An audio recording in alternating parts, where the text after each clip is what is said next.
বন্ধুরা, জয় শ্রীকৃষ্ণ। আজকে আবার অনেক দিন পরে আপনাদের সামনে এলাম। আজকে দোল পূর্ণিমা এবং আজকে আবার চন্দ্রগ্রহণও রয়েছে, একটা অন্যরকম একটা তিথি। হ্যাঁ, মানে আজকে দিনটা একটা বিরল একটা দিন। তো অন্যান্য বারের দোল পূর্ণিমার থেকেও বেশি বিরল মনে হচ্ছে, কারণ এরকমই একটি তিথিতে মহাপ্রভু শ্রী চৈতন্যদেব এই ধরাধামে এসেছিলেন। তো আমি দেখে নেব যে আজকের দিনে এই স্পেশাল ডেতে ট্যারোট কী গাইডেন্স দিচ্ছে আপনাদের জন্য এবং ইউনিভার্স আপনাদেরকে কী বলতে চাইছে আমি দেখে নেব। চলুন।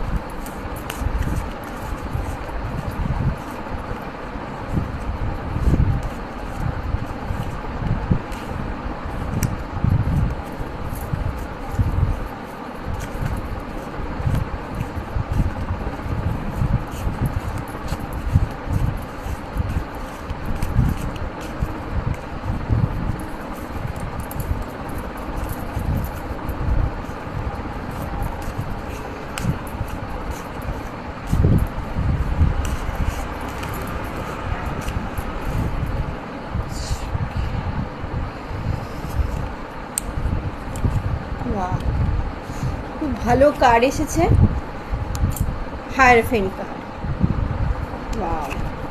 আর জাজমেন্ট কার্ড, এবং এসেছে 2 অফ ওয়ান্ডস।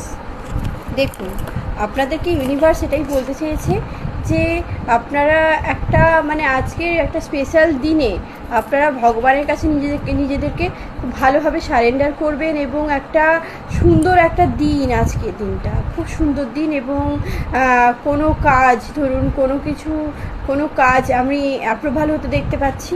হ্যাঁ, ধরুন কারোর কোনো বড় কাজ রয়েছে, সেটা অ্যাপ্রুভাল হবে এবং এই কাছে কয়েকদিনের মধ্যেই অ্যাপ্রুভাল হওয়ার চান্সেস দেখতে পাচ্ছি। এবং এছাড়াও আপনাদেরকে বলা হচ্ছে যে যদি কারোর সাথে কোনো কিছু ভুল বোঝাবুঝি থেকে থাকে তাহলে অবশ্যই মিটিয়ে নেবেন, এবং আজকে এনার্জিটা কিন্তু এটাই বলছে। এছাড়াও দেখা যাচ্ছে যে আপনারা বিচার বিবেচনা করে কোনো কিছু কাজ করবেন। যারা ধরুন কোনো ডিসিশান নিতে চাইছেন বা যারা ধরুন ডিসিশান নিতে হয়তো একটু কনফিউশনে ভুগছেন, তাদেরকে বলা হচ্ছে যে একটু চিন্তা ভাবনা করে এগোতে। এবং এছাড়াও দেখা যাচ্ছে যে একটা কোনো বাইরে বেড়াতে যাওয়ার একটা প্ল্যানিংয়ের দেখতে পাচ্ছি। খুব সুন্দর কার্ড এসছে, বাহ, দারুণ কার্ড। এবং বেড়াতে যাওয়ার প্ল্যানিং এবং কোনো ডিসিশান আপনারা নিতে চাইছেন। মেনলি আপনাদের জন্য এসেছে ডিসিশান মেকিং। তো আপনাদেরকে খুব সতর্কভাবে এবং সাবধানে এমন কিছু ডিসিশান নিতে হবে যেটা ভবিষ্যতে যাতে আপনারা না পস্তান। এটার জন্য অবশ্যই ভালো থাকবেন, সুস্থ থাকবেন। হ্যাপি হোলি, দোল পূর্ণিমা ভালো কাটুক। নমস্কার।